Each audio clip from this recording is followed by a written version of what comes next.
legendary Andrew Kamphey is in the building. How are you? It's been what, a long time, almost 2.5 years. Yeah, I was looking at the email. I was like, oh my God, what did I do 2 years ago for this? No, I sent you the email about 2 years ago. We were chatting on indie hackers. That's how we got connected about newsletters and Substack and Yeah. everything. That's how we Yeah, got. I was reading the PDF again, the paid newsletter. How did that turn out? Uh, Not too bad. I got a lot of people who were interested. I didn't want to pursue it after that. I just decided to do my own newsletter. So it became, Hmm. as opposed to going to an agency that helped other people do. But there's nobody that doesn't want to write a newsletter these days. But on the other hand, most people struggle to get from, a small number of 40, 50, 100, 200 to 5,000 type thing. But Yeah. tell me more about Better Sheets. Let's start there. First, let me make sure that I give a little bit of context for a lot of folks. So we're going to talk a little bit about investment, but this is a little bit of a different take on this. We're going to focus more on how to build. And one of the creators that I've known for a little bit of time is Andrew Kamphey. So, Andrew, I'm going to now have you talk a little bit more about just start with your journey. How did you get started? And how long has it been? And you've been traveling the world, working very hard. At the same time, I saw some photographs of jungles that you're spending more time in. And I look at a lot of jungles. I don't Instagram. really spend time inside the jungle. You've got a lot of followers on Instagram, more than Twitter and YouTube. So obviously you're doing something right in photographs. But let's get started with your journey. How did you start and how did it end up with how did you end up with Better Sheets? So BetterSheets started at the start of the pandemic. I noticed uh, partly that there was a gap in spreadsheet design, actually. So the initial idea was to share possibilities and inspiration and aspirational kinds of spreadsheets, because I had already been working in spreadsheets, Google Sheets, fairly deep, much deeper than the normal person. I had worked at a startup for about 5 years where I started as a production assistant and ended up as director of digital operations. Nice. And what that meant was I did the Google Sheets. I literally started there as a random job, and then 2 weeks into it, I wrote one app script in Google Sheets. It took me 2 weeks to write, and so I just kept doing Google Sheets and learning more and more every single day. Um, then that was like 2013, literally 2013. I started Sheets, and now this will be almost 10 years that I've been doing app script and coding in Google Sheets and making Google Sheets. But I started Better Sheets, yeah, because I just saw a gap there. And the pandemic started, everybody was in lockdown. I was in lockdown a little bit earlier than everyone else because I was traveling around Asia. I had spent 2 weeks in the US and literally got back to Asia and everything was locked down. Like days before most lockdowns in Wow. Asia, and then it spread to That's pretty the everywhere. US. Yeah. Yeah. So I noticed, like, one thing I noticed was that everyone's going to start a side project, side hustle, start a new project, anything that they had been putting off for the last year or two. I noticed, like, the moment that you don't have a commute, you suddenly have 2 extra hours in your day, almost no matter how long your commute is, even if it's 15, 20, 30 minutes, 45 minutes each way, no matter what, you sort of clear up 2 hours out of your day. I had noticed this because I had worked remotely for many years, not many years, but a few years before that. So I was like, okay, I know what people are going to go through. And every single project starts in Google Sheets. Yeah, So I I just agree. started helping people do Google Sheets. It's either Sorry, I have Google this. Sheets or it starts with Google Docs. There are some people from Amazon that start writing stuff, but most people, I agree, they have a project plan. Okay, build a website, task number one, task number two, do this other Right. thing, research or whatever, right? Um, Exactly. So starting a project is very different than like starting like the idea of a project. Like sometimes you need to research, you need to gather information, you want to analyze it, you put it in a sheet. You want to start like a task list, you put that in a sheet. You have some dates, some relative like structure, and everybody starts with spreadsheets because it provides I don't want to say Poor man's fake because it's database. not the The poor man's sorry. database for everything. Yeah, it's not a fake structure. It's a real structure that it helps you with. Oh, sorry. The It easiest creates, on ramp. yeah, well, it creates structure artificially. And so you feel like you are Progressing. streamlined. I agree. You do a lot of side projects as well. So, by the way, just to give you some context, about a week ago, and the video should come up this week, I spoke to Ilya from Microns.io, and he had mentioned you had worked on a side project and you had a successful exit.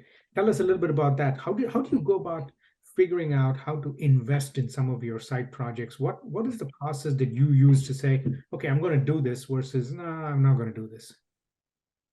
Or is there a process? Well, in retrospect, there is. So I can sort of speak to this retrospectively in hindsight, not necessarily in the moment that I was doing it. It wasn't necessarily on top of my mind that I was doing it this way. But basically, yeah, I used to do like a ton of side projects because I was very insecure about what I was doing. In fact, whatever I was doing was not working. So Yeah. it's very easy to do lots of different things if you know that you don't know if something's working. You can get distracted very easily. You get that like shiny object syndrome. It's very easy to do that when you're insecure and you don't have like a thing that you can do, or you think, oh, you're insecure about the stability of it, or you're insecure, like, oh, what is the upside? Where can I get an infinite upside? And you're going to start a blog, you're going to start a newsletter, you're going to start a podcast, you're going to start a YouTube channel. Those have infinite upside. So like they also have a deep need to go deep. But very easy to start. So in hindsight, I can tell you that the projects that I can say were successful in and of themselves without saying there's like a sale or it goes on, is when the idea is not necessarily good or bad or even great. In fact, good ideas and bad ideas are almost the same. It's actually the great ideas, the perfect ideas that are detrimental to your like health because you'll never do them. They're perfect as an idea, but good ideas and bad ideas, when the question was, can this be done? That is when I realized I want to work on this. Mm. Like it was a question to myself, can this be done? Is also different than can I do this? And that's a part of it. Like early on in maybe not in the last year, but before that, when I'm insecure about something, I ask myself, can I do this? And I see a lot of side projects are done because they'll see some product and they're like, can I do this? That's one thing. But can this be done is a whole nother thing. And those can live in the same world. Like people can go along their whole lives and say, can I do this? And it's a great learning process. Can I match this product? I see the outward thing of it, but what's on the inside? Can I do this? Whereas the projects that were successful for me were when I thought, can this be done? Is this possible? And then I went and made it. So we had to give a simple man's definition of can I do it versus can this be done? Can I do it seems like I've seen this, I can do the same thing, maybe a little bit different, maybe a little bit better, maybe for a different market or a different niche, something like that. And can this be done is, oh, this is a problem I see. Nobody seems to be doing something like this. Can this be done? Would that be a simple synopsis of Yeah. how to differentiate both of those? Yeah. And I would say they share lots of characteristics, right? Like sometimes you need to go through that learning process. I know I did, but like it could be as simple as curating information. So I did that for many years where I just curated a lot of information. And I was using Google Sheets. I wasn't teaching Google Sheets at the time, but I was always using them. And curating information is building a product, right? Like it's creating a space for this kind of idea, right? One of the first projects that I created with friends was like a sorry, not a Black Friday tech deals. Mhm. And then 2 years later, I created my own, which was no code Black Friday deals, which is the product that I sold on Microns. And Tell me about that. Tell me about that journey. Have you sold before? Was this the first one? And then, it was an investment for you. Walk me through that project as an example. When did it start? How long did it take? What were the struggles you went through? What were some of the highs you saw? What are some of the lows you saw? And then what was the process like when you sold it?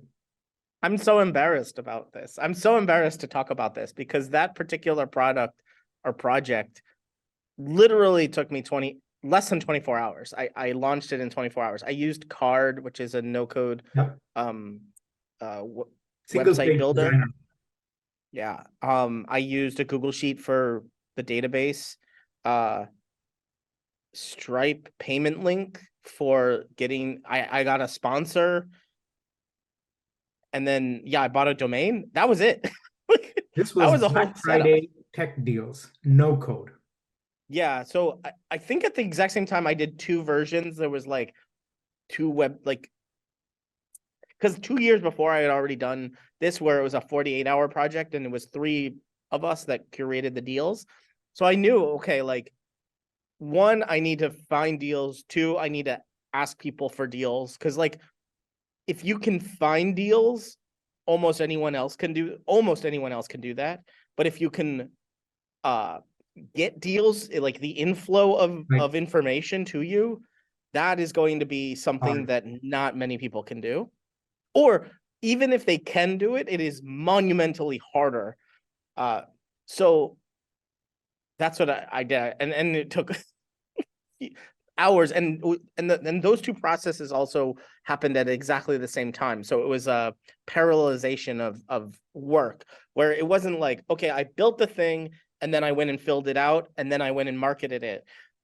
All of the pieces were all done at the exact same time. So that's how I was able to do it within one day. It was at a moment in time when people were looking for these deals, people were sharing their deals. Was this the last Black Friday, which is in 2022? No, it was like 2.5 years ago, I think. Got it. I did it once, then I didn't do it the next year because I was too busy with BetterSheets, and then I sold it because I was like, this is really a great domain. It was really a really good domain, no code Black Friday. And it was already done, so no one, if anyone ever wanted to do it again, they also had.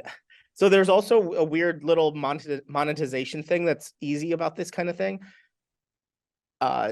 Again, when you try to do a project, you're like, okay, I'm going to make the thing and then I'm going to figure out how to make money from it.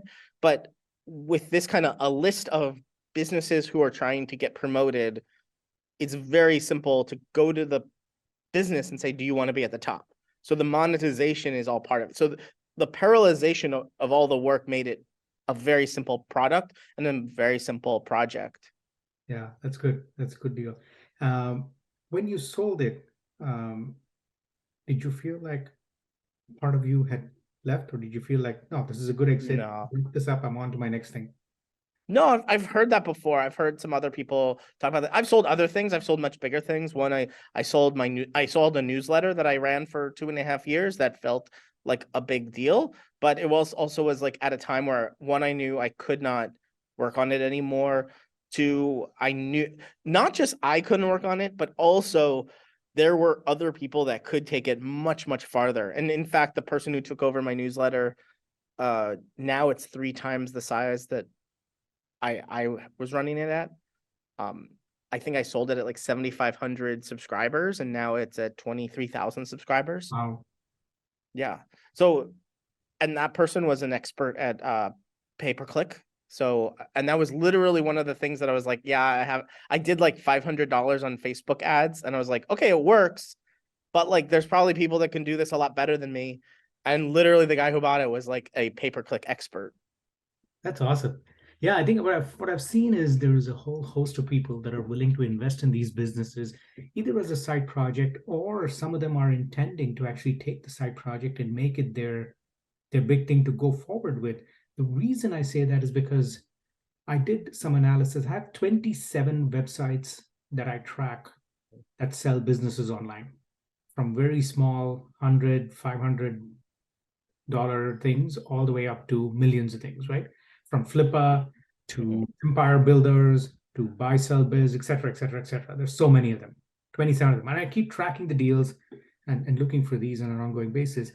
The last year, 2022, just online, so not offline, not investment bankers going and taking people out for dinner and trying to close a deal type of thing, just online, 776 businesses were sold.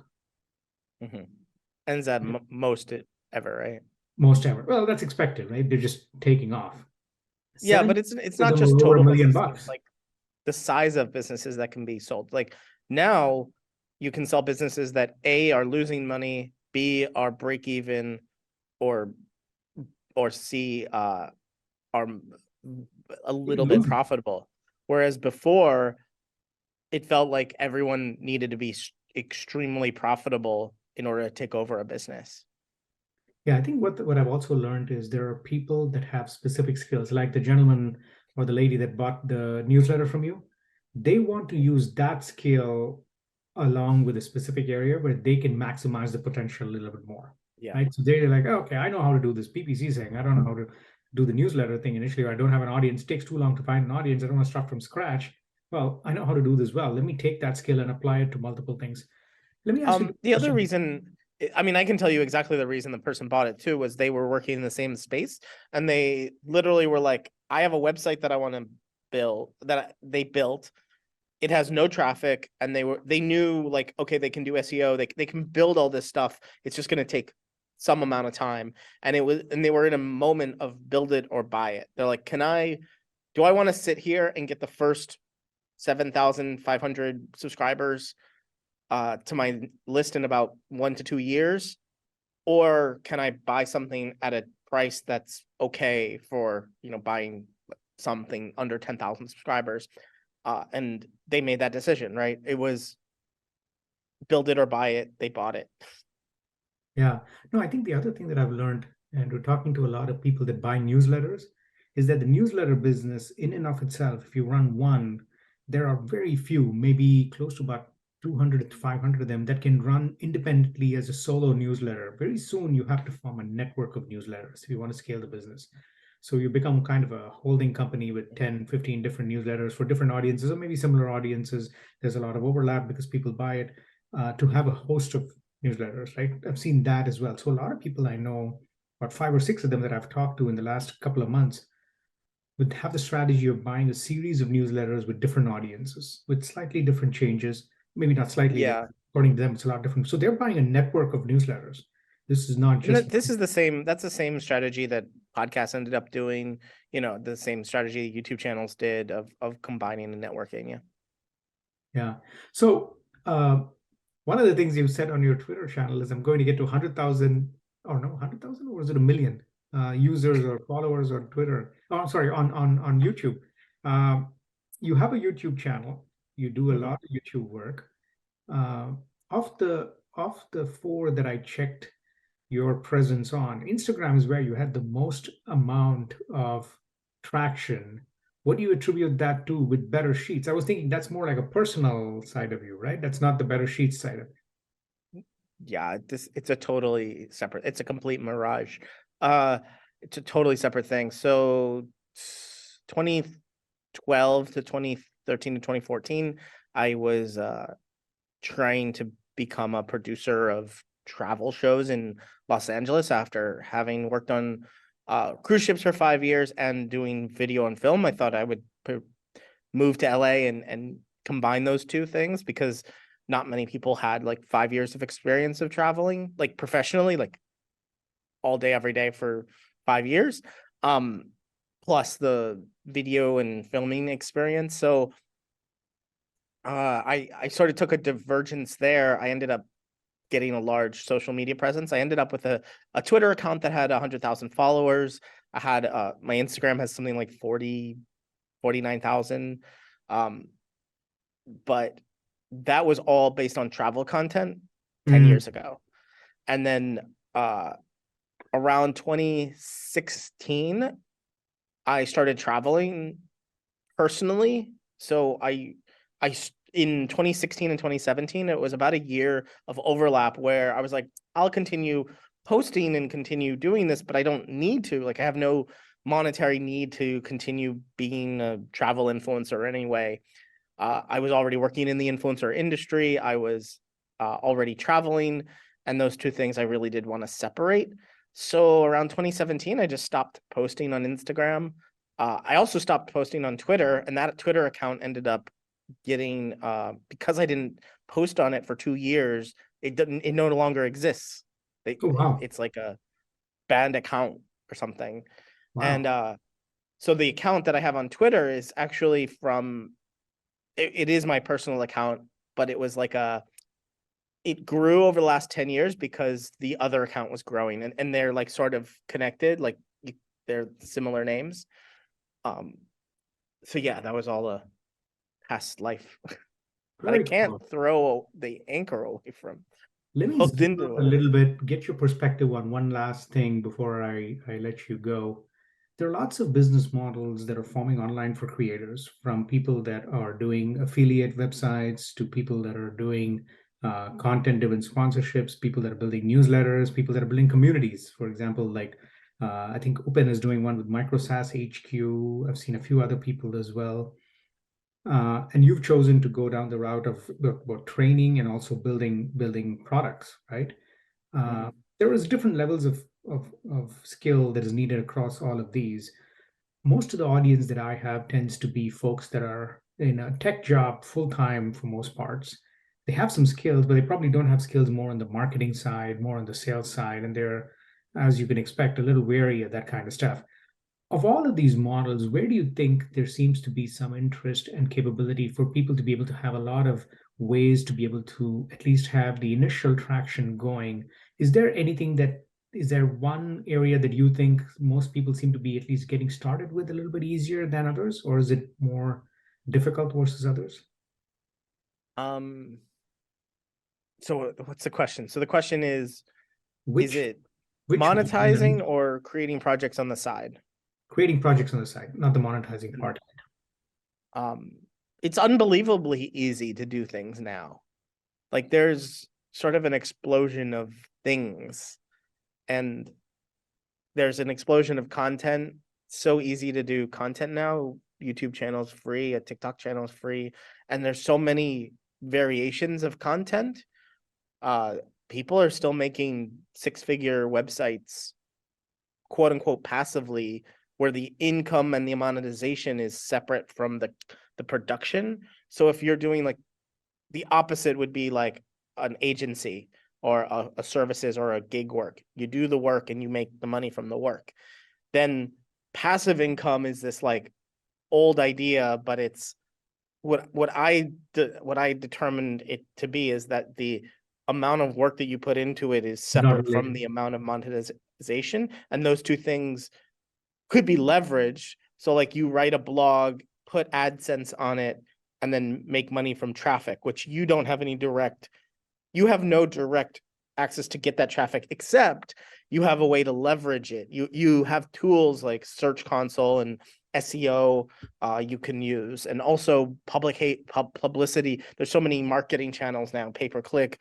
Um, there's so many marketing channels now uh, that you can be good at any of them. Uh, there's so many ways to do products now. There's platforms, right? So YouTube is an interesting one because it pays creators, whereas Instagram, TikTok, um, Twitter do not pay creators directly, but there is an Twitter entire has just influencer started the whole marketing industry subscription around thing, that. right? Since Twitter has just So, started the subscription thing, correct? But that's not paying, I guess what you're saying is they're not paying directly. They still consumers have to pay them, right. right? As Yeah, a, YouTube is uniquely still the one that's like, I mean, we sort of in the social media realm it is, but like Snap also has Snap Discover, I think it's called. They pay creators. The old company I used to work at, that was actually the deal. We created a Snap show and got paid for it. You have traditional media as well that pays for content, Netflix, TV. You a lot of people will say, "Oh, it's only YouTube," but it's like, well, there's a lot of content out there that's paid for in the bigger world, but it's very hard to access that. One Not last impossible. question when we wrap up. How do you manage your time given that you've got I other don't. things Oh going my on? God, I work 7 days a week. I take off anytime I want. I mean, I don't live a hectic life. Um I travel around Southeast Asia, and so it affords me a lifestyle that I can maintain instead of having to sort of have the work hard, play harder kind of mentality from like New York, LA, or even the like systemic problems of America or any first world country. You have some pretty systemic issues of you just have to have some sort of to live a certain lifestyle. You have certain income levels and stuff. And I really wanted to separate. I wanted to separate my lifestyle from my income, and so I thought traveling around Southeast Asia was the best route for me about 7 years ago, and it's continued to be that way. Thank you so much, Andrew. I'm going to really have to thank you for the time. Thank you for doing this.